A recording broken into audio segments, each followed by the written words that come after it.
नमस्कार दोस्तों, कैसे हैं आप सभी। आशा करता हूं कि आप और आपका परिवार सुख शांति में होगा। सबसे पहले मैं जो नए सब्सक्राइबर जुड़े हैं उन सभी का कबीर के दोहों के परिवार में हार्दिक स्वागत करता हूं। अब आप भी हमारे साथ इस यात्रा में शामिल हो गए हैं दोस्तों मैं आज फिर आपके लिए कबीर जी के माया को अंग से कुछ दोहे लेकर आया हूँ, जिनको सुनकर आपको सच में बहुत ही आनंद आने वाला है। जिसमें कबीर जी ने माया पर और ज़्यादा खुलकर बताया है। दोस्तों आप इन वीडियोस को प्लीज़ शेयर ज़रूर कीजिएगा, क्योंकि क्या पता आपके शेयर करने से कोई भटका हुआ मनुष्य इन दोहों का फायदा उठाकर अपने और अपने परिवार का जीवन सुखद बना सके, और उसका पुण्य केवल और केवल आपको ही मिलेगा। तो दोस्तों हम वैसे भी इस संसार में ऐसे ही अपना समय व्यर्थ करते रहते हैं, तो हमें कम से कम इस पुण्य को तो जरूर कमा लेना चाहिए। दोस्तों वैसे भी हमें हर किसी को प्रेरित करना चाहिए कि वह अपने जीवन में अच्छे कर्म करे और दूसरों के साथ भी प्रेम से रहे। तो चलिए दोस्तों, आपका और ज़्यादा समय ना लेते हुए हम माया कुआंग के जो दोहे हैं उनकी यात्रा पर चलते हैं और अपने भटके हुए जीव को माया के बारे में और अवगत कराते हैं। गुरु को चेला विष दे, जो गाढ़ी होए दाम, पुत पिता को मारसी, ये माया के काम कबीरा, ये माया के काम। दोस्तों इस दोहे के माध्यम से कबीर जी ने हमें ये समझाया है कि माया किसी की भी सगी नहीं है। उसके लिए कोई भी रिश्ता, कोई भी नाता मायने नहीं रखता है। उसे सिर्फ और सिर्फ इस जीव को खाने से मतलब होता है, जिसके लिए उसकी रचना की गई है, और वह इस काम को बहुत ही अच्छे तरीके से कर भी रही है। इस दोहे में कबीर जी कहते हैं कि यदि गुरुदेव के पास अधिक धन संपत्ति है तो यह माया कुछ चेलों के मन में लालच, लोभ का ऐसा पाप का बीज बो देती है कि वह चेला अपने गुरु को विष देकर मारने से भी नहीं हिचकता है, और वह इस माया के चक्कर में अपनी सोचने समझने की क्षमता तक को भी खो देता है। आगे कबीर जी ने इस माया का एक और उदाहरण देकर इसके भयानक और इसके निंदनीय रूप के बारे में बताया है। कबीर जी कहते हैं कि पुत्र भी लोभ लालच में फंसकर अपने पिता को मारकर उसका धन हर लेते हैं, और वे मूर्ख इतना तक भूल जाते हैं कि जिस माँ बाप ने तुम्हें जन्म दिया, पढ़ाया लिखाया, तुम्हें इस काबिल बनाया कि तुम इस दुनिया में अपना अच्छा बुरा सोच सको, वो सभी इस माया के जाल में ऐसे फंसते हैं कि उसमें से कभी भी निकल नहीं पाते। तो दोस्तों माया का ये जो सब काम है ये कबीर जी ने बड़े अच्छे तरीके से समझाया है। तो हमें अपने विवेक से सोचना चाहिए, ना कि माया के प्रभाव में आकर के। माया दासी संत की, साकट की सिर ताज, साकट की सिर माननी, संतो सहेली लाज कबीरा, संतो सहेली लाज। कबीर जी इस दोहे के माध्यम से दोस्तों हमें ये समझाना चाहते हैं कि साधु संत इस माया के चक्कर में कभी भी नहीं पड़ते हैं, क्योंकि माया तो उनकी दासी होती है और वे इसको अच्छे से जानते भी हैं और समझते भी हैं। इसलिए वे हमेशा ही इससे दूरी बना के रखते हैं। परंतु अज्ञानी इस माया के लोभ में हमेशा ही पड़ते हैं। ऐसे अज्ञानियों को कबीर जी ने साकट कहा है दोस्तों। सागट वे होते हैं जिनके पास गुरु का ज्ञान नहीं होता और वे बिना गुरु नाम के ही इस देह को त्याग कर संसार से चले जाते हैं। इसलिए माया उन लोगों के सिर का ताज होती है। यह माया बड़ी ही विचित्र है, क्योंकि यह उन्हीं अज्ञानी निगुरु के सिर पर बैठकर अपना शासन चलाती है और साधु संतों के सामने विनम्रता से यानी उनके सामने अधीन होकर हाथ जोड़कर खड़ी रहती है। कहने का अर्थ ये है दोस्तों, अगर माया को कोई जीत सकता है तो केवल गुरुमुख है, जो गुरु के ज्ञान और अपने विवेक से ही इस माया से बच सकता है।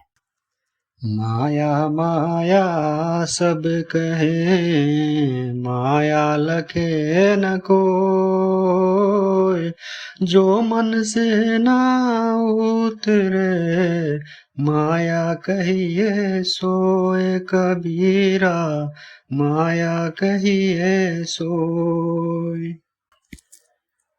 कबीर जी इस दोहे के माध्यम से हमें ये कहना चाहते हैं कि माया का असली रूप क्या है। अगर कोई अभी तक आध्यात्मिक मार्ग पर नहीं चला है तो भी वह माया के रहस्य को समझ सकता है इस दोहे के माध्यम से।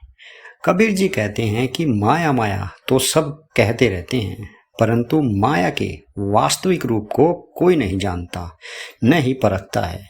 इस संसार में रहने वाले अधिकतर लोग धन दौलत और संपत्ति को ही माया समझते हैं, परंतु माया तो हर उसमें है दोस्तों जो नश्वर है। जैसे माया रिश्ते नातों में होती है, माया खाने पीने में होती है, माया वस्त्रों में होती है, आभूषणों में होती है, मन में होती है, देह में होती है, पता नहीं संसार में कहाँ कहाँ किस किस रूप में होती है। आगे कबीर जी कहते हैं कि जिसकी गहन आसक्ति या चाह जो हमारे मन से कभी नहीं उतरती, माया उसी को कहते हैं दोस्तों। इसका एक सिंपल सा उदाहरण ये है कि हमारे मन में पता नहीं कितने असंख्य विचार मन में उठते रहते हैं और उन विचारों को पूरा करने के लिए हम जब तक बेचैन रहते हैं, जब तक वो काम हमारा पूरा नहीं हो जाता। या आप इस काम को स्वयं भी देख सकते हैं कि हमारे मन में कितने असंख्य विचार उठते हैं अपने लिए, अपने परिवार के लिए और पता नहीं इस संसार में किन किन कामों के लिए। तो दोस्तों कहने का मतलब ये है, इन सभी को कबीर जी ने माया ही कहा है। माया की कल्पनाएं, झूठी मान्यताएं, झूठी वहम, जितने भी झूठे वहम हैं, जो भी आपके मन में विषय वासनाएं हैं, उन सभी को कबीर जी ने माया का ही रूप कहा है दोस्तों। कबीर माया मोहिनी, मांगी मिले न हाथ, मना उतारी झूठ करूं, लागी डोले साथ, कबीरा लागी डोले साथ। कबीर जी इस दोहे के माध्यम से ये कहना चाहते हैं दोस्तों, इस माया की बात भी बड़ी ही विचित्र है। कैसे? देखिए, कबीर जी कहते हैं कि यह माया सबका मन मोहने वाली है। हर कोई इस माया को पाना चाहता है और इसका आनंद लेना चाहता है, जो कि सिर्फ एक छलावा है। फिर भी हम इसके पीछे दिन रात दौड़ते रहते हैं, अपने अपने मन की वासनाएं हैं, उन वासनाओं को पूरा करने के लिए। परंतु यह माया मांगने से किसी के हाथ नहीं लगती। पहले तो यह माया इस जीव से दिन रात अपने पीछे मेहनत कराती है, फिर अंत में यही माया उसका साथ छोड़ देती है।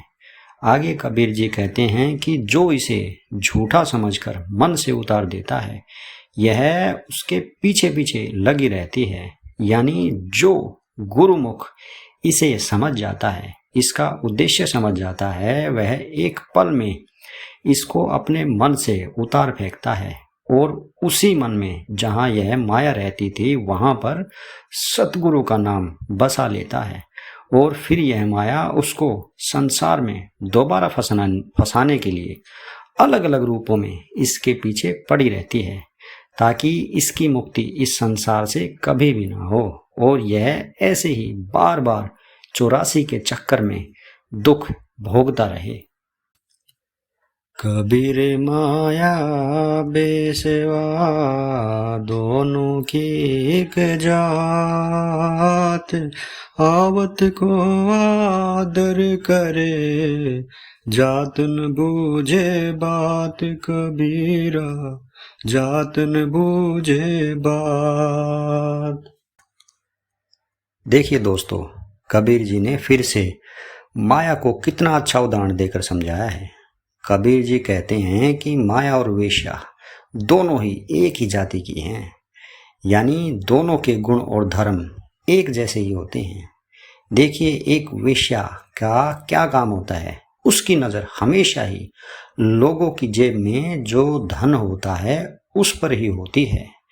जब तक उसके पास धन रुपया पैसा होता है, उससे वह प्रेम से बात करेगी और उसको खूब रिझाएगी, और जो ही उसका धन समाप्त हो जाता है वैसे ही उससे वह मुंह फेर लेती है और जाते समय उससे बात तक नहीं करती ठीक से।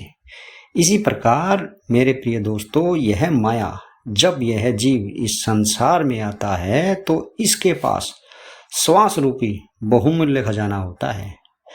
तो माया इसे यहाँ संसार में, रिश्ते नातों में, खान पान में, धन दौलत में, विषय विकारों में फंसाने की कोशिश करती है और इसके मन में तरह तरह के विचारों से, जैसे काम, क्रोध, मद, मोह, लोभ में लिप्त रखने की कोशिश करती है, ताकि वह अपना मन उस परमात्मा में ना लगा पाए और इस माया के चंगुल से कभी भी आज़ाद न हो पाए।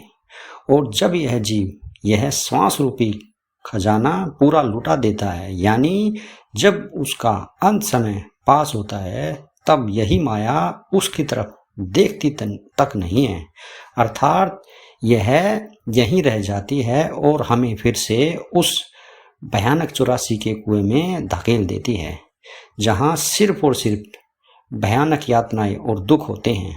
तो दोस्तों, हमें हमेशा ही माया में उतना ही ध्यान देना चाहिए जितने से हमारा काम चल जाए और हम अपने सभी सांसारिक कार्य पूरे कर सकें, बस इससे ज़्यादा नहीं दोस्तों। तो दोस्तों, आपको आज का ये मेरा वीडियो कैसा लगा? अगर आपको पसंद आए तो आप इसको लाइक, शेयर और कमेंट ज़रूर कीजिएगा। तो दोस्तों, नेक्स्ट टाइम फिर मिलते हैं कबीर जी के कुछ ऐसे ही अमृतमयी दोहों के साथ। तब तक के लिए आप अपना ख्याल रखिएगा दोस्तों।